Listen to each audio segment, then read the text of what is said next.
We are talking about this book today. Okay, that is In Search of the Schrodinger's Cat by John Griven. First of all, I am going to tell you what do you say? Sorry, not to you exactly, to whoever is watching who knows some physics. Okay, who is practicing it, like who is a teacher or who is a scientist. By chance, if you are going through this video, there might be mistakes. I will try to cut down my mistakes as far as possible because I am not a physicist. I just read it and I felt like I should review it. That's why I'm doing it. So if I'm hurting your feelings, sorry for that. Okay, so let's start. There is a book here. I have written the points here. That's why I'm looking down, so that I won't forget anything, so I can be lucid and clear while I'm talking to you. Um, you have to understand, when you are talking about quantum mechanics or quantum physics, the first thing that comes to our mind is reality is stranger than fiction. That's what the we see what we don't see, what we understand what we don't understand. Everything comes together and produces this beautiful art, which is beautiful science, which is almost like an art. During my school days, I never understood the intricacies, the beauty of it. Actually, I just wanted to slog through it, score some marks, and get out of it. Most probably that was my problem, or of the system's problem.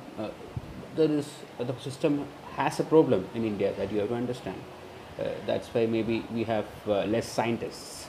Uh, I think. It's not like I'm not saying that I have not. It's not like I have not really given that much interest towards physics or chemistry. I have to say, but I have scored marks. That is, but it was just rote learning. It was nothing was taken in. So nowadays I'm trying to relearn, or will say unlearn, the things that I have learned. I'm just finding this popular science books wherever I look and I'm reading them. And I have read some before, and this is a book I have that recently read. That's why I'm trying to review it here. There will be no spoilers. You cannot spoil quantum mechanics or quantum physics. Most of the guys, even the persons who is reveling in this science, they don't understand it fully, so you don't have to worry. You can just watch the video completely and still read the book, and still you won't understand a thing. That's not your fault. That's the way this quantum mechanics or quantum physics works. Okay, so bear with me. It's the quantum physics. Actually, you have to understand, physics can be bifurcated into two kinds of thoughts. Like there is classical physics and then there is quantum physics. Classical physics is Newtonian physics. You have seen that is gravity, planets, us. Like you can see them, touch them, feel them, wind. They are more in Ayurveda. We say pratyaksha pramana. We can see that. We can see it with our open eye, with our naked eyes. So quantum physics doesn't deal with that. Quantum physics deals with minute particles, microparticles. Of course, there is micro and there is macro, right? So there is micro and macro. Uh, when you look at the microparticles, they don't uh, they don't have the same laws that we have. They behave very differently. They have a set of principles that is a bit hard to accept, a bit hard to understand, or a bit hard. It's possible that that's that kind of things, but we'll never think that this is probable. Okay, oh, such things can happen, because when you start talking about quantum physics or quantum mechanics, then suddenly we are entering a territory that we cannot simply feel or touch or smell. Perception ends there. This has to work more, and you have to make a lot of your mind constructs. There are a lot of mind constraints. Over that, you have to do a lot of constructs. So it basically states that we can never know about our universe completely. So no, there is no absolute truth. That's what it states. Okay, now it might sound like Brahman Satyam Jagat Mithya, but I am not comparing these two. that is one of the things about Vedanta in Indian philosophy. They say that I have not read as such of I have not read much of Vedanta. I have read some books on other things, and these things have come along with that. Being an Indian, being a Malayali, I have read a lot of stories, and always these things comes. This idea pops up that Brahmam Satyam. Brahmam Satyam means I don't know what is Brahmam. We can say the universe is Satyam. Satyam means it's true.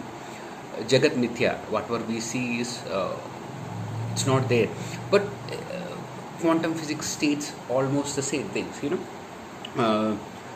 Certainty is not a character of the universe. Universe is it's a bit difficult when you start talking about things like universe, Big Bang, or else you go inside to the atom, neutron, proton, positron, antimatter.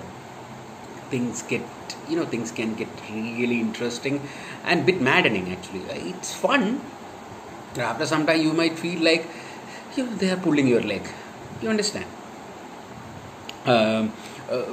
Quantum physics states that in the micro world, at least, we can never know the position and momentum of an object at the same time. That's what it states. Like our position and momentum. Like I am walking, I am there. You know that you are there. But when you talk about electron and proton, if you are observing them, their behavior changes. There is a beautiful experiment called double slit experiment.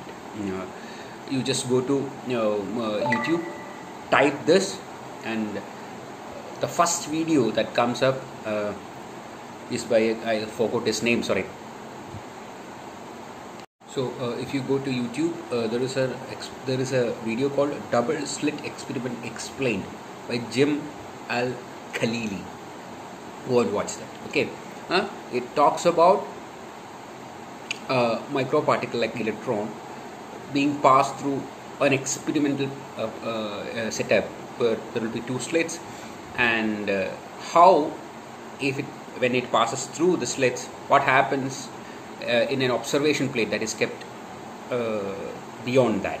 Okay, so by this experiment, what we understand is you have to watch the video. Okay, if you go through this experiment, you will understand one basic thing about this quantum universe.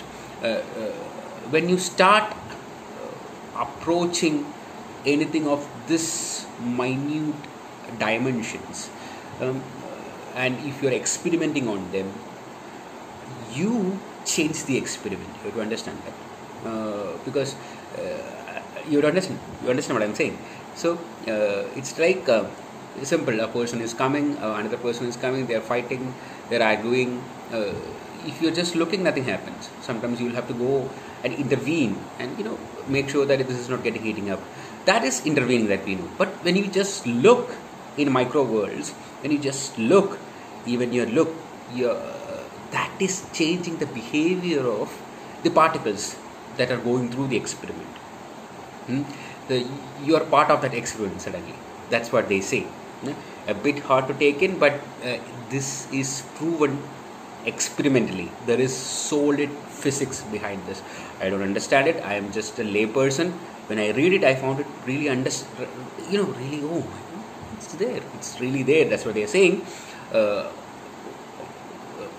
Why? Because you might feel like quantum is a quackery. When you start reading it, like they are just making fools out of us. But the point is, with the underlying principles of quantum physics, they have made integrated chips possible. Infrared thermometers or infrared sensors possible. Superconductors that is made possible by this quantum physics. So a lot of things, but basically if you're using your mobile, you're using quantum computing basically. So what quantum physics or quantum mechanics basically says that a particle like electron has both wave property and a particle property. That is, it behaves like a wave and it behaves like a particle, and you need both of that aspects of it to understand how an electron works. What we are saying is, it has wave property and particle property. When you look for wave property, you will see it as a wave, or you will find test results that show it as a wave, and vice versa. That is, if you want to look at the wave property of a thing, of an electron, you will find the wave property. That time that particle property of it won't be that evident. And when you're looking at the particle property of it, the wave function of it, that won't be that evident. Okay, I know some words like wave function is not exactly what I use. There are the thing about physics and chemistry or biology or this kind of sciences, that when you talk about something, the words may mean something else in their parlance. You have to understand that. So being a layman, that problems are there. So again, if you are somebody like me who just want to explore different subjects, you can try this book. Okay, so next point, there is again in quantum physics, there is two kind of interpretation for this. Copenhagen interpretation and Everett interpretation. Yes, Copenhagen interpretation says that there are four things if you are looking for the Copenhagen interpretation: uncertainty, complementarity, probability, and the disturbance by the observer. That's what I just talked about. So if this tells you that uncertainty, that means we cannot know as a matter of principle the present in all its details. That's what uncertainty means. We will be always uncertain. We don't know what's happening most of the time. That's a fact. We don't know most of the time what's happening, even in the macro world. That's the same thing in the micro world. But in the micro world, that uncertainty is multiplied again. Then next is complementarity. That's another point. We need both wave and particle theories to explain a set of phenomena. That's what I just talked about just before. When you're talking about an object, something like an electron or a proton or a neutron, you have to have both set of avenues open to explain that it is a wave and is a particle, because it behaves in sometimes like a wave and behaves like a particle at another times. It's mad. So again, then you need to have probability. Probability means it's always there. When you're talking about quantum physics, there will be always probabilities. This can happen, that can happen, this can happen. It's not like cut and read. If you do this, that will happen. We don't know like that. Okay. The next is disturbance by the observer. That's what I talked about. When you are looking at something, you are becoming a part of it. If you Michael Crichton, he is a writer. You might have heard of him, but you might not have heard of him. But you might have heard his best work. One of the best works, that's called the Jurassic Park. It has been made into a movie. And the second part, The Lost World. If you have, again, you might have seen the movie again. In that there is a character called Ian Malcolm. So when the second movie runs, in the first 30 minutes or something, he talks to his girlfriend, and the girlfriend has come to that Jurassic Island. I forgot the name of the island, sorry. And he's telling her that you are not supposed to come here, because you are taking this dinosaurs as your test subjects, and when you are becoming in contact with your test subjects, you are changing what you observe. That is a quantum idea. And if you see the movie, if you have read the book, everything is changing just by their observance, just by they being there. You understand what I'm saying? Even at the first part is beautiful. Again, they're saying that protein called lysine will not be in their food, and they say that and they have made all of the dinosaurs females. At that time, again, Ian Malcolm is saying is that nature finds a way, and this is the way of nature. I have to tell. I have to tell you, physics is the way of nature, how nature does things, and nature looks beautiful sometimes.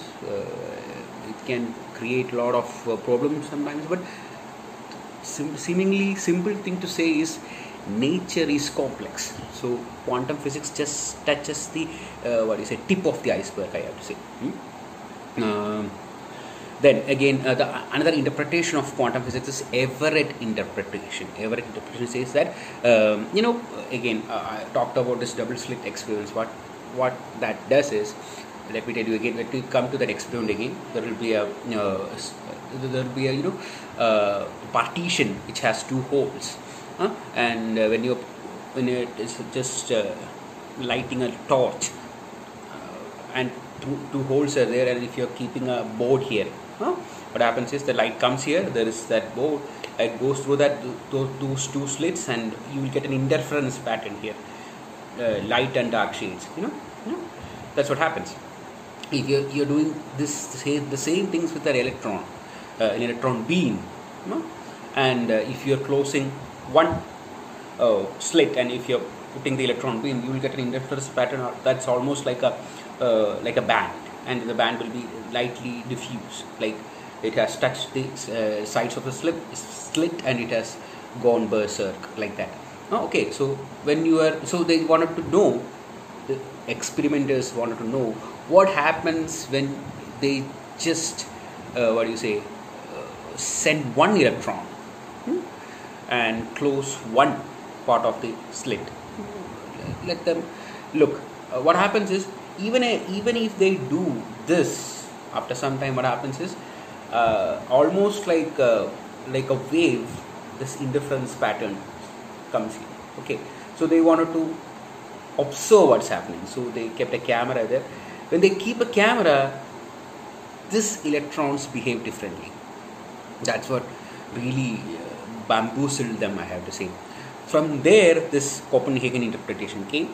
Another interpretation is, and the Copenhagen interpretation says that for every electron there is another ghost electron. Even if the electron is going alone, a ghost electron is there, and sometimes that gives you the interference pattern. But Everett interpretation says that it's not like that. It's like when you observe, the universe splits into two, where both can happen. Something that can happen if you're not looking, and something that can happen if you're looking. Again, that sounds really loony, but this is proven, or this is something that can be explained through mathematics. If you know about physics, mathematics is the language of physics. When I say things like that, it's almost like you cannot explain love. This is the same, like this is physics. It's very hard to define physics with the normal language that we have. So if you are a mathematician, if you are a physician, if you are a physicist, not physician, my mistake, you already know that. So this is the Everett interpretation. Everett interpretation says that there are multiverses. If you have seen Marvel cinemas, you know there are multiverses. That new Spider-Man movie talks about that. Again, books, if you have read His Dark Materials, talks about multiverses. You have to understand that, but that talks about parallel universes. Okay, but quantum physics is not talking about parallel universes. Quantum physics says that there will be universes which are right angles to each other. I don't know what that means, but that's what they say. Okay, it's really again, it's really humbling when you think about it. You don't understand anything. Okay, after some time you will feel like, I am loony, they are loony, the whole world is loony, if you start reading on quantum physics. But what they say is, if you understand quantum physics, then you are not understanding it. So I think that's okay, I suppose. I have no clue. Okay, again, another point that is coming out of reading about quantum physics is that time is confluent for a photon. Photon is this quantum of energy, like light comes as photons. Okay, pockets of energy. Zero rest mass, and it's a pocket of energy. If you there is a wonderful book called graphic novel called The Watchmen, written by the superb Alan Moore. I have forgotten who has drawn it. A beautiful book. If you have not read it, please do read it. If you have not seen the movie, after watching the book, after sorry, after reading the book, watch the movie, and after that, there is again the series of the same name, Watchmen, is running on Disney Hotstar. Okay, I have seen it. It's beautiful. You have to read the book first, then watch the movie. Movie is also good. Okay, it is done by Zack Snyder. Zack Snyder, you know Zack Snyder, right? He has done this Man of Steel. That guy. Okay, 300. Beautiful movie. That's also a book. Okay, if you want, that's another graphic novel. It's written by, if I'm not wrong, Frank Marshall. I forgot the name. Sorry, it just slipped my mind. So why I went there, because time is confluent for a photon. Dr. Manhattan says that. Dr. Manhattan always says that. Dr. Manhattan is the blue nude guy who walks around through all the book, and he's a wonderful guy to read the book to understand. He always talks about time as something that is consistently, there is no future, past, present for him. Trigalatjnani, we have again in Indian philosophy, that idea is there. Trigalatjnani, he knows about the past, future, or present. The point is, he's living. He's for a photon. When you read the book, there is a passage which says that for a photon which originated in the Big Bang, time has no meaning. Okay, we have meaning because there is something called as anthropic principle. When they talk about the evolution, cosmology, they always explain things with that idea, anthropic principle. We are here, so we are observing because we are observing. That's why, because we know. Another way, they are saying that just because we are observing a universe, we are creating a universe. That's what, in a sense, that's what they means. I don't know what that means. And just verbatim, I am just telling you what they told. Okay, then you have to understand again both quantum theory and the relativity theory, which is Einstein's, again, which is something I don't understand, which is something that I don't understand. I have to read more on it. I will do that. I'm doing that. I have even read that book called A Brief History of Time before, but I have completely forgotten. I don't know how I have read it without understanding a thing. Again, I have to read it again. By the ineffable Stephen Hawking. You know about him, wonderful guy. Again, I will reread it to understand something.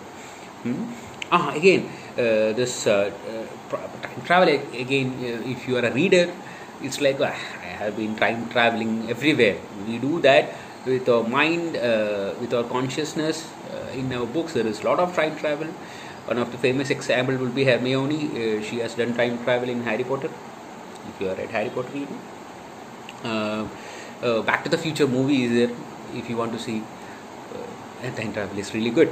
Idea is really good, and through quantum physics, through the equations, they say that is possible. But in no way that we think that is possible. But that is possible, especially if you understand this. Multiverse theory, then that is really possible. Export notes. If you don't know, I will show you. Okay. Right now, these are the points that I have. You can see that, right? That I have highlighted the book. Okay. Kindle gives you the option to export this. They will send you to your registered Gmail ID. You will get it as a PDF. So you can keep it. You can reread it. You can make notes on it. It's already like ready-made notes. So it's easy for you to crunch a book to something that is understandable. Because of the infinite regression of cause and effect, the whole universe may only owe its real existence to the fact that it is observed by intelligent beings. Made sense? Not to me, at least. Then, yeah. So, let me end with one quote again from the book. We all are basically twisted fragments of empty space. That is from the epilogue of the book, if I'm not wrong. Quantum physics is fun to learn. If you want to learn, you can simply, if you might have already known about it before, and if it is the first time you are hearing the word, look it up. There are a lot of videos available in YouTube, a lot of books available on it. Read, enjoy, think, create, have fun. Thank you.